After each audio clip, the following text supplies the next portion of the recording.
Hi again, guys. Welcome to another installation of the Razorback screencast.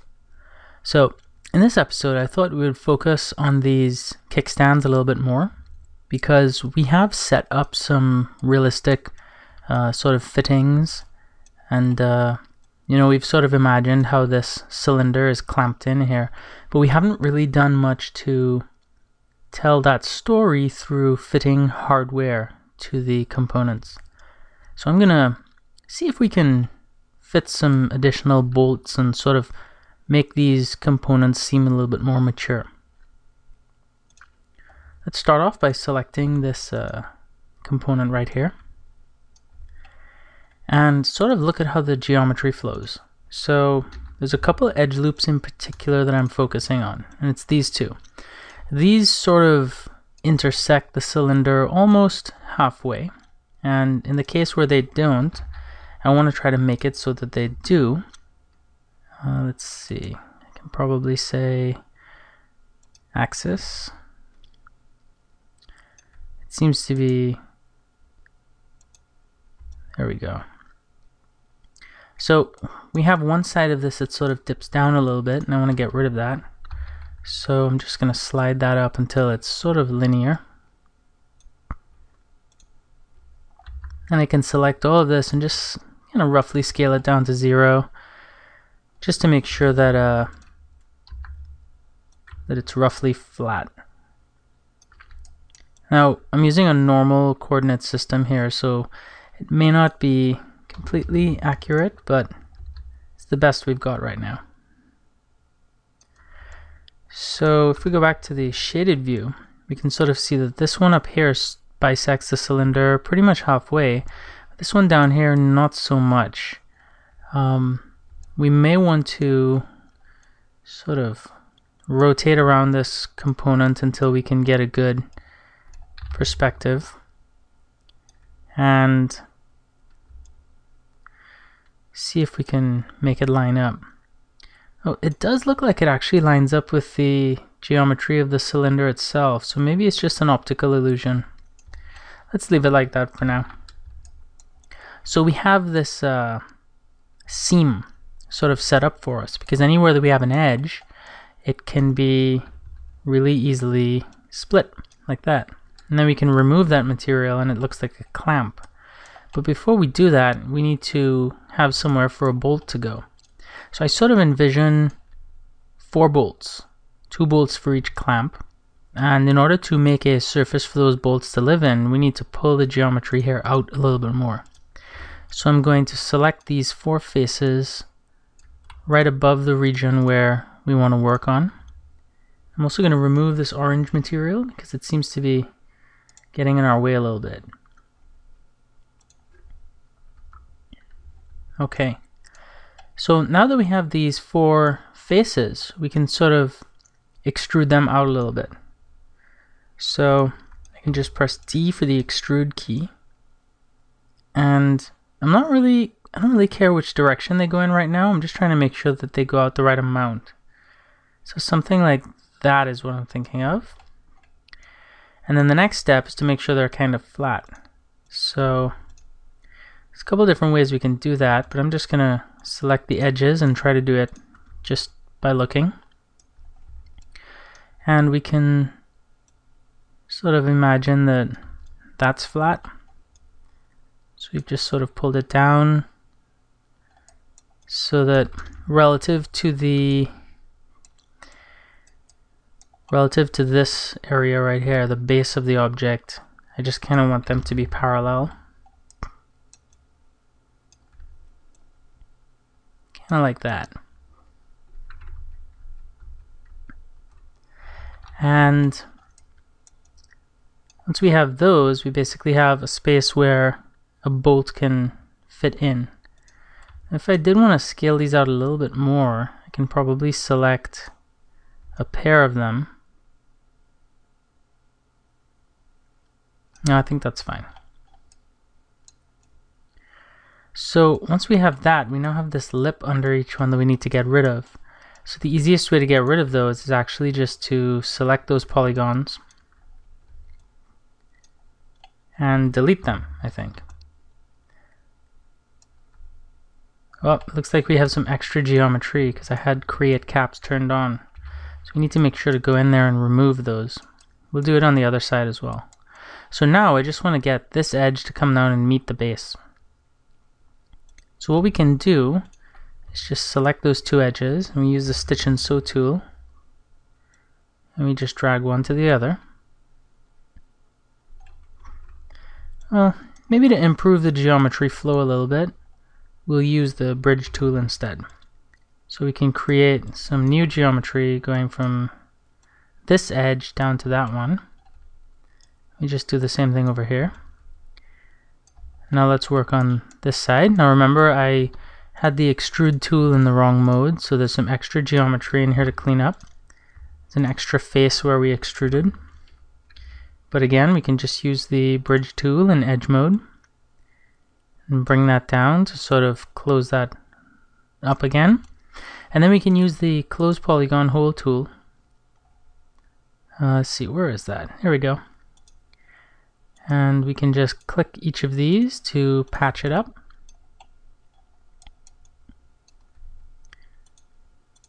Very simple. It just searches for the open edges and offers to close them. So I am sort of seeing that some of these edges could move out a little bit more, but I'm having a little bit of trouble with my coordinate system. I'm not quite sure how to extend them without scaling in all directions, which sort of makes them wider. So I think what I'll do is use this technique here. It takes a little bit longer, but you just select a pair of points, and using the scale tool, holding shift, you can scale it 10%, and then you just repeat that on each pair. So I select this pair, I'm using the scale tool, holding shift, scale it 10%.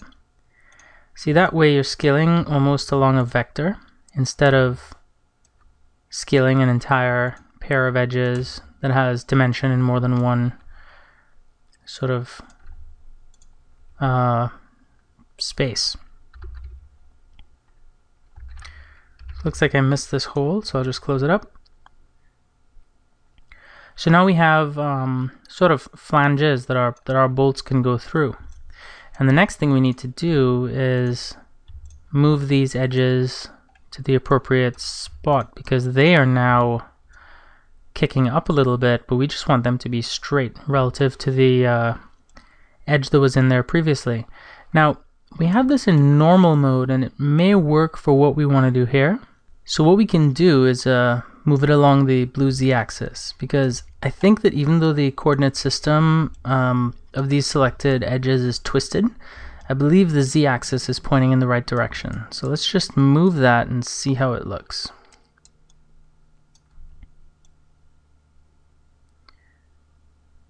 There we go. So those loops are kind of flat again. It looks pretty good. Just as a good measure, we can select those loops, and again, using the z-axis, just scale them down to 0. That'll sort of ensure that they are two-dimensional. So there we go. We have this, you can see it's not perfect, but it's close enough. So now we have this this seam that we can use. So the next step is pretty easy. We just select both seams, and we use the bevel tool so we can split those edges. Leave a little bit of a gap. And then we can use the loop tool in polygon mode to just select those two loops and get rid of them. What we're left with is just sort of geometry that doesn't make sense, but as soon as we close it up, it makes a lot of sense. So let me show you what I mean by that. If we can hide the rest of the kickstand, we have just these parts left. Now I know it's not perfect because it should be like a horseshoe shape, but that's one of the great things about 3D. You can lie a little bit just so it looks okay. And we just use the close polygon hole and we fill those up. And so those are filled now, and we can sort of select them and convert them to regular polygons. And when we turn the rest of the kickstand back on, it sort of gives the impression that those are clamps. And now that those are clamps, we can actually put bolts into them. There's a lot more work we can do to those to make them look more realistic, but I think that this does it for now. Envisioning those as Allen bolts, so we can probably just take one of our Allen bolts from somewhere else on the project. So we have a bolt here for armor bolts. I'm just going to copy that, and then we can go down into this kickstand object, and let's see, we still have that kickstand animation. We can go down here into this null part, trying to look for the right object, I guess the kickstand bracket, and we can just paste that armor bolt, and we can rename it clamp bolts. And let's see what happens if we just zero its coordinates. Okay, so it brings it up there. And it looks like we're just going to need to manually position it. So we can just move it up here.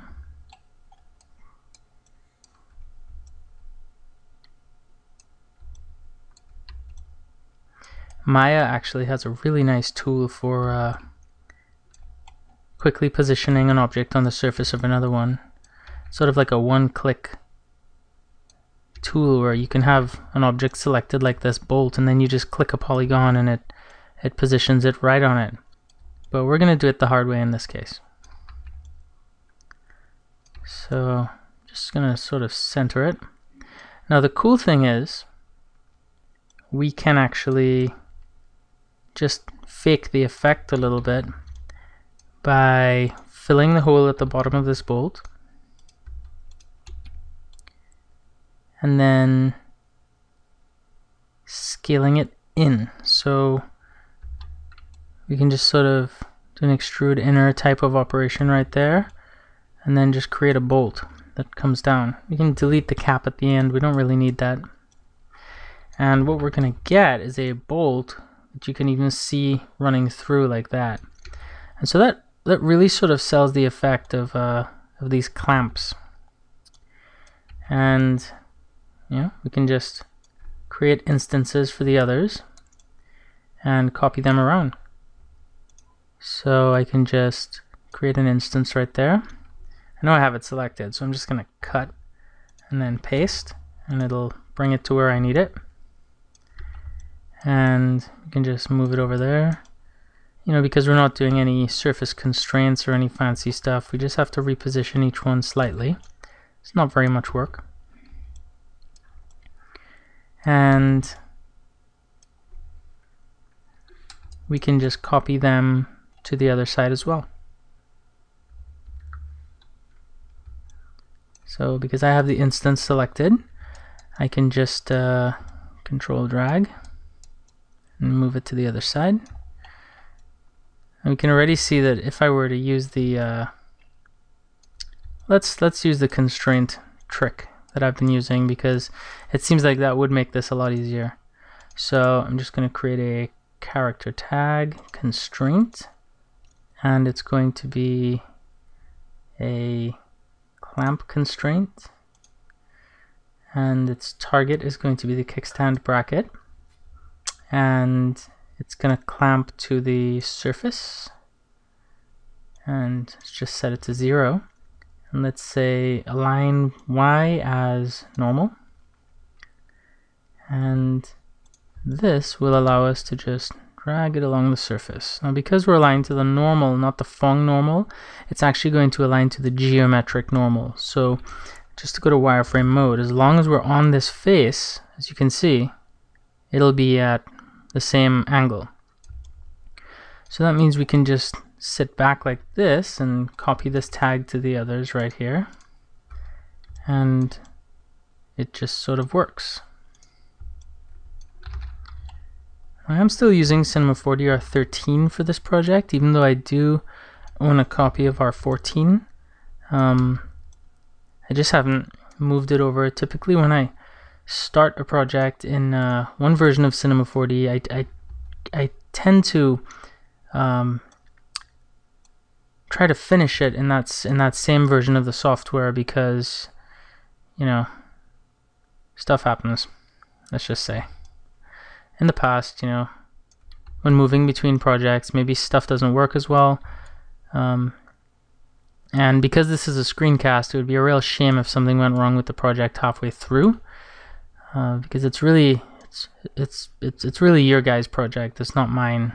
So my number one goal is making sure that we can make it to the end of this without a corrupt file or without me having to redo a bunch of work. You know, sort of delaying the entire screencast process. So yeah, so there we have some bolts, and you know, because they're instances, it's great. We can just resize them, and this gives this kickstand area a lot more of a robust look. Definitely makes it look more formidable, and you know, we still have some time, so let's move on to something else. Oh, I have to remember to delete these constraints, or the bolts may not be there next time we open the file. Okay, so the next thing I'd like to do is sort of add some clamps to these hoses. So these are sort of hydraulic lines, whether that's pneumatic or hydraulic, they're still pressurized lines. And they will need some sort of a clamp to hold them on at the end. Now, because these clamps here are instances, or at least I think they are,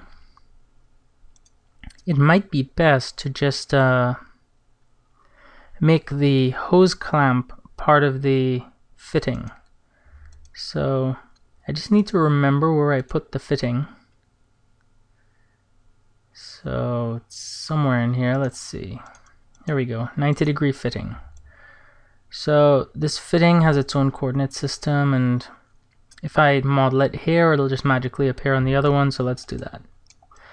So this should be a pretty simple object to create. I'll just start with a tube. I don't use this object very often, but here's a good opportunity. So I'm just going to transfer the tube to the position of the 90-degree fitting, and then we can just scale it down. So we have our tube right here, and it'll be a pretty thin tube. Oftentimes with these primitive objects, it's much easier to set the scale of it when it's nice and big like this, and then you can just use the global scale tool to scale it down. I mean, like set the relative scale of the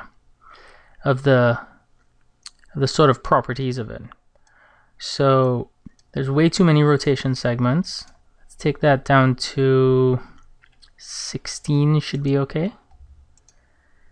And you know, we can just convert this to an editable object. I'm just using it as a base. Select all the faces. Yeah, we need to optimize it. So select all the faces and optimize, so it's all one solid object. And then we can sort of scale it down, and because we're aligned with the coordinate system already, we just move it up a little bit and out. So now we can just scale it down so that it's sort of hugging the hose like that. And then we can just sort of say, okay, what should the proportions be?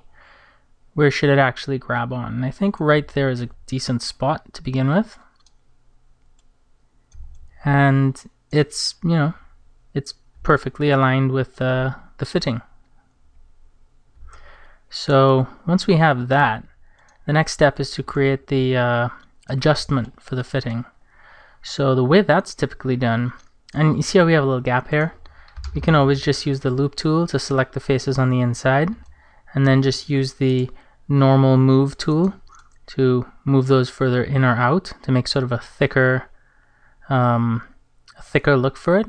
And you know, again, it's one of those instances where it just needs to look okay. It doesn't really matter if it's a big fat hose clamp. I know that's not what they're like in real life, as long as it looks okay.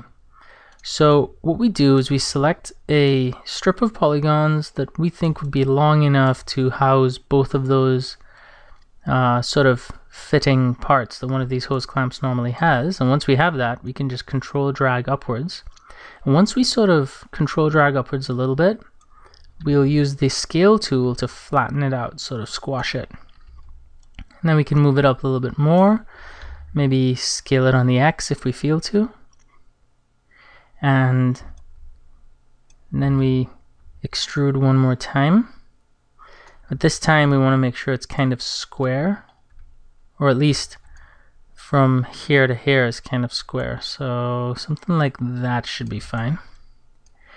And it seems like I'm using a lot of polygons for this, but that's okay. And so now we can select just these edges right here and do a bevel operation like we normally do. Just like that.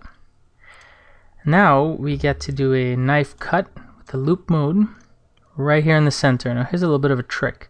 This is kind of buggy in R14, but it still technically works. It just doesn't update in real time. If you tap shift while using the knife tool, so I'm just hovering the mouse here and I'm just gonna press and release shift. Notice that it sticks. And now that it's stuck, I can adjust the offset over here numerically. So I can change it to 50% dead center, and then I just click and that's where my cut is. So that's a nice little trick. And so once I have that cut, I can do pretty much the same thing we did with the other clamp style objects, which is we can just do a bevel operation to split it in the center, right down the center like that. And then we can do a loop selection and delete. Now in this case, I'm going to do something a little extra, which is that I want to select these two edges down here, and I want to scale them away from each other. Not really sure why, but I just think that'll look better. And so now that we've done that, I'm just going to start off the patchwork here by using the bridge tool to bridge these two parts right down here. And then fill polygon hole tool to close up this top part. Now, just to keep our geometry nice and clean, we can use the knife tool in line mode and sort of correct Cinema 4D in terms of the way it's dividing these up. I don't think it's using the most efficient path right now. And once we have that, we can smooth things out a little bit. And so this part is highly optional, but if you wanted to, you can sort of let's see, what's the easiest way to select this? Maybe just select the loop tool in edge mode, and it sort of wants to go off in another direction. We could say do a greedy search. It doesn't really help us in this case. So we'll just do it manually. I will use the path selection, and I'm just going to go around the object, sort of strategically selecting certain edges as I go. So I just want to select the edges on the outside.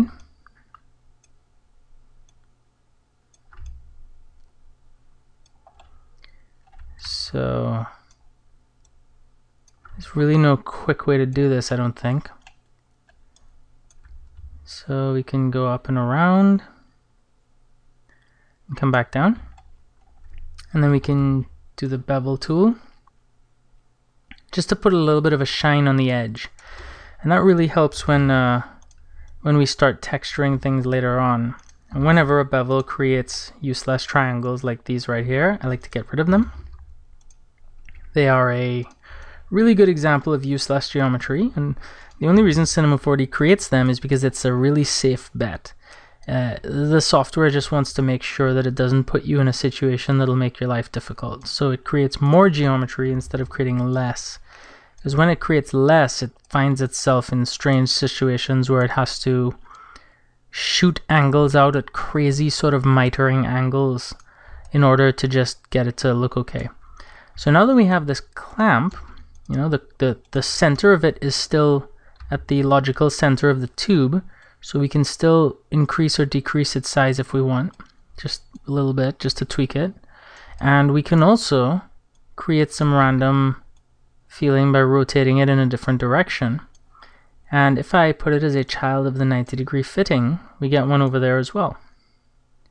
So we can sort of position it so that it looks relatively organic like that. And we just rename this clamp. Now the next thing is we need to put like a bolt in the clamp. So these clamps typically don't have Allen bolts. I've typically seen them with just a regular hex bolt. So let's go ahead and model one of those. Easiest way to do this, I think, is just to start off with a 12-sided cylinder. 12-sided because hex bolts have 6 sides, and it's the easiest way to reduce to that number. So I'm just transferring it down to the spot where it needs to be. And we take the cylinder and we change the rotation segments to 12. Change its orientation to X+. And I'm going to rotate it so it's pretty much parallel to where we have our clamp. And then I can move it into place. We just scale it down so that it fits the area. Now, to start off, you want it to have enough length so that it just sort of juts out of both ends, because we're going to round one of those ends like the end of a screw. And in terms of the width, we start off with a width that looks plausible for a screw going through the clamp, or at least the screw part of the bolt, I should say. So just like that. So now we can press C to convert it to an editable object, select all these faces, U-O to optimize it, and then we can select these faces up here, just move it down a little bit until it's sort of at the surface. And now I can use the scale tool, create some new geometry, scale it out like that, and then use the move tool and bring it up a little bit. And I'm just going to continue to scale and move. It's going to look a little bit arbitrary at first, but there is a point to what I'm doing. Okay, so what you want is that. You want to create like the bolt shape, like the shape of a bolt head, but cylindrical. So that's a really good place to start. And then, you know, some bolts have like a little indentation at the top, sort of a circular dimple. So once we have this, the next thing we do is just select every other edge. So it's a 12-sided cylinder. So if we select every other edge, it gives us 6 edges. And you'll notice recently I reduced the Phong shading to 60 degrees. That's important. And so now that we have those 6 edges selected around the sides, we can use the scale tool, but scale only on the, in this case it looks like the YZ axis. And what you do is you scale until it just becomes concave. Just past straight. And so you get that sort of a look. And we can just grow the selection and scale it out a little bit. You have that sort of a flange that these bolts normally have down at the base. You know, you can select those faces and pull it down so it has more of that illusion. You could even be really stern about the idea that it should not intersect itself. So you could even select these edges, move them down like that, just to create that that look where it doesn't intersect too much. And there you go. So we have a bolt and a clamp, and we can now put the cylinder, maybe we rename it bolt, and we put it in the clamp. So now our 90-degree fittings each have a bolt and a clamp. So this is, I think, a really good example of some of the details that you can add to a model like this that make a certain component look a lot more convincing. I mean, when you get some lights and reflections on these components, they're just going to start to fill in their own details, and they're going to look like they belong. No one's going to question their existence there because we've built it in a way where it's realistic. You know, if you remove these 4 bolts, these clamps come apart, and you can easily remove the ram. If you want to replace one of these hoses, you just start by removing one of these one of these bolts, and that's how you do it. So there we have it again, in my constant quest of making my 3D stuff look relatively plausible. And you know, we can always come in here again and just bevel the edge very slightly, you know, because again, that'll make it look really good when we put some materials on this. Whenever there's a bevel, it gives you a spot where you can get that highlight, and it just ends up looking a lot more plausible. So I hope you guys enjoyed this installation of the Razorback screencast. A little bit of adding detail, a little bit of a myopic episode, but I hope you enjoyed it. And until next time, see ya.